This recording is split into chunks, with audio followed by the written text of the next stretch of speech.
केवल बुद्धि पर भरोसा करने में भी खतरा है, इसलिए कि विनाश काल आने पर तो मनुष्य की बुद्धि भी भ्रष्ट हो जाती है। अर्थात जब विपरीत समय आता है तो मनुष्य की अपनी बुद्धि ही उसे गलत रास्ते पर ले जाती है।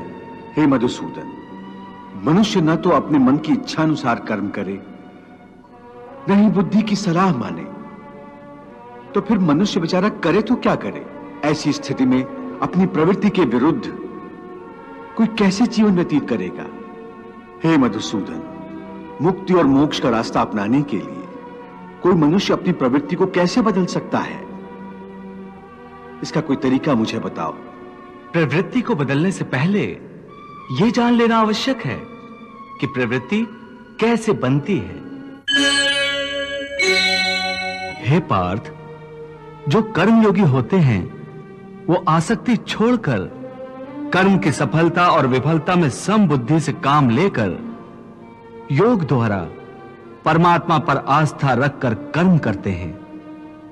इसे ही समत्व योगा कहते हैं। हे पार्थ, ईश्वर को समर्पण करने की भावना से किया हुआ कर्म फल प्राप्ति की कामना से किए हुए कर्म से कई गुना अधिक श्रेष्ठ है।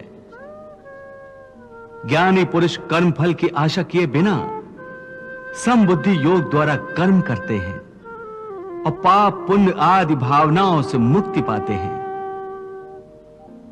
पार्थ, तुम भी ऐसी भावनाओं से मुक्त हो जाओगे जब तुम समबुद्धि कर्म का आचरण करोगे।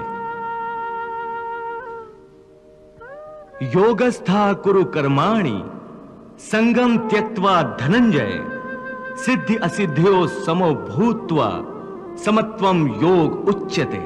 पार्थ, एक बात ध्यान में रखो, फल की वासना से फल पर ही दृष्टि रखकर कर्म करने वाला सकाम मनुष्य उत्तम कर्म करने पर भी कर्मयोगी नहीं हो सकता।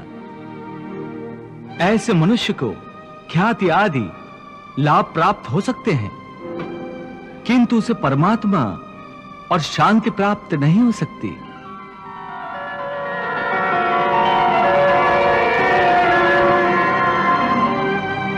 हे केशव, मनुष्य को पाप पुण्य दोनों बंधन कारक है। दोनों से भला बुरा प्रारब्ध बनता है। प्रायश्चित द्वारा पाप से मनुष्य मुक्त हो सकता है, परंतु पुण्य से वो मुक्त कैसे होगा? हे अर्जुन, पाप पुण्य, सुख दुख, यश अपयश आदि भावनाएं साधारण मनुष्य के लिए हैं, परंतु जो कर्मयोगी होते हैं वो इन भावनाओं से मुक्त होते हैं, आलिप्त होते हैं। कर्मयोगी अपनी अंतरात्मा की आवाज को परमात्मा का आदेश मानकर आचरण करते हैं। इसमें कहां आती है पाप पुण्य की भावना? हे पार्थ, यदि तुम मोह के अधीन हो गए हो तो निष्काम कर्मयोग कैसे अपनाओगे? तुम्हारी बुद्धि पर जो मोह के अंधकार का पटल छा गया है उसे ज्ञान के प्रकाश से हटा दो और अपनी बुद्धि को मोह के दलदल से बाहर निकालो। हे पार्थ, यदा ते मोह कलिलम बुद्धिर्व्यतितरिष्यति तदा गन्तासि निर्वेदम श्रोतव्यस्य श्रुतस्य च। हे पार्थ, मोह बुद्धि का अज्ञान होता है और इसी अज्ञान के कारण मनुष्य भौतिक आकर्षण में फंस जाता है। वो जानता नहीं कि देह तथा समस्त भोग नश्वर हैं, मिथ्या है। जब मनुष्य सत और असत अथवा नित्य और अनित्य का भेद जान जाता है तब वो निरासक्त हो जाता है। उसे किसी भी चीज का आकर्षण नहीं रह जाता। इसका दूसरा अर्थ है मोह का त्याग करना तथा मोह का लोप होने पर मनुष्य किसी भी प्रकार से किसी भी वस्तु की ओर आकर्षित नहीं होता। हे पार्थ, यथार्थ ज्ञान की प्राप्ति होने के बाद मोह का त्याग होता है, आत्मिक योग बल में वृद्धि हो जाती है। योग बल के कारण मन स्थिर हो जाता है।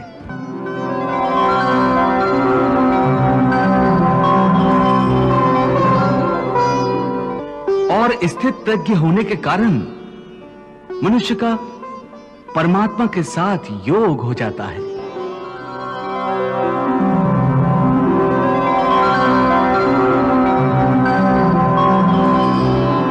पार्थ, तुम भी आत्मिक योग बल द्वारा अपनी अंतरात्मा में झांक कर परमात्मा को देखने का प्रयास करो। समबुद्धि कर्मयोग का आचरण करो और स्थित प्रज्ञ बन जाओ। हे मधुसूदन, ये स्थित प्रज्ञ क्या होता है, इसे समझाओ। पार्थ, दुख भोगते हुए भी जिसके मन में उद्वेग नहीं होता और न ही जो सुख की लालसा रखता है, तथा जिसके हृदय में क्रोध, मोह, भय आदि विकारों के लिए कोई स्थान नहीं होता, वो मनुष्य स्थित प्रज्ञ है। दुखेषु अनुद्विग्न मनाः सुखेषु विगत स्पृहा वीत राग भय क्रोधा स्थित धीः मुनिरुच्यते। हे पार्थ, स्थित प्रज्ञ महापुरुष सुख दुख प्रत्येक अवस्था में आत्मिक शांति प्राप्त कर लेता है। परम आनंद में लीन होने से ऐसे मनुष्य को दुख और सुख कभी विचलित नहीं करते। ऐसे स्थित प्रज्ञ मनुष्य का मन उस दिए की भांति होता है जिसकी लौ स्थिर होती है, कभी डोलती नहीं।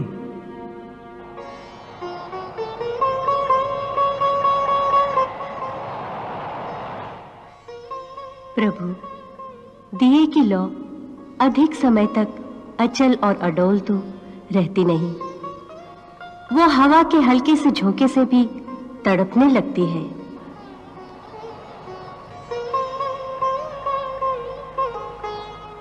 हाँ देवी पार्वती, प्रभु श्री कृष्ण यही तो समझा रहे हैं कि मनुष्य का मन कामनाओं की आंधी में रखे हुए एक दीपक की तरह होता है।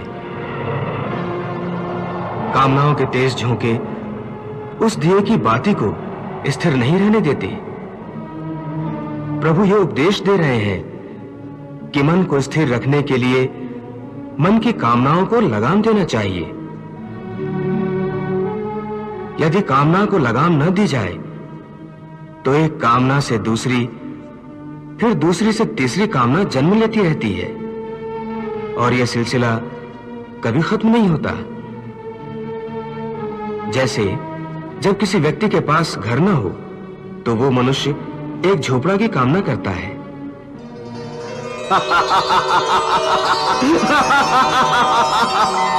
झोपड़ा मिल जाता है तो उससे बड़ा घर चाहता है, फिर उससे भी बड़ा घर, और फिर राजमहल की कामना करता है।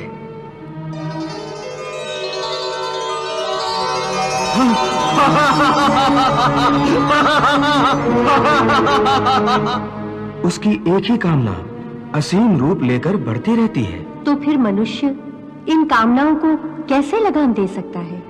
इसका सही और सरल उपाय यह है कि मनुष्य मन में संतोष पैदा करे। जहां जिस अवस्था में जिस क्षण में उसे संतोष प्राप्त हो जाए, वहीं उसी क्षण में प्राणी सुखी और शांत हो जाएगा। हे कृष्ण, तुम कहते हो कि स्थित प्रज्ञ बनने के लिए मन के दिए की ज्योत को स्थिर रखो, अर्थात मन को इधर उधर डोलने न दो। इसका अर्थ यह हुआ कि कर्म करते समय मन की जगह बुद्धि की बात मानो, मन को बुद्धि के अधीन रखो, यही ना? नहीं अर्जुन, केवल बुद्धि पर भरोसा करने में भी खतरा है, इसलिए कि विनाश काल आने पर तो मनुष्य की बुद्धि भी भ्रष्ट हो जाती है। अर्थात जब विपरीत समय आता है तो मनुष्य की अपनी बुद्धि ही उसे गलत रास्ते पर ले जाती है। हे मधुसूदन, मनुष्य न तो अपने मन की इच्छा अनुसार कर्म करे, न ही बुद्धि की सलाह माने, तो फिर मनुष्य बेचारा करे तो क्या करे? ऐसी स्थिति में अपनी प्रवृत्ति के विरुद्ध कोई कैसे जीवन व्यतीत करेगा? हे मधुसूदन, मुक्ति और मोक्ष का रास्ता अपनाने के लिए कोई मनुष्य अपनी प्रवृत्ति को कैसे बदल सकता है? इसका कोई तरीका मुझे बताओ। प्रवृत्ति को बदलने से पहले यह जान लेना आवश्यक है कि प्रवृत्ति कैसे बनती है। हे अर्जुन, मनुष्य जन्म से ही अपने साथ सत्व, रज और तम 3 गुणों को लेकर पैदा होता है।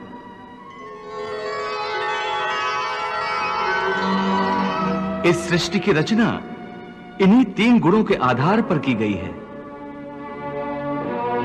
इस त्रिगुणात्मक सृष्टि में रहने वाले समस्त प्राणियों में तीनों गुण विद्यमान होते हैं, परंतु हर प्राणी के अंदर इन तीनों में से कोई न कोई एक गुण अधिक प्रधान होता है, और जिस गुण की प्रधानता अधिक होती है उस प्राणी का चरित्र वैसा ही बन जाता है। रजोगुण प्रधान पुरुष को ऐश्वर्य, ठाट बाट और राजपाट की लालसा होती है।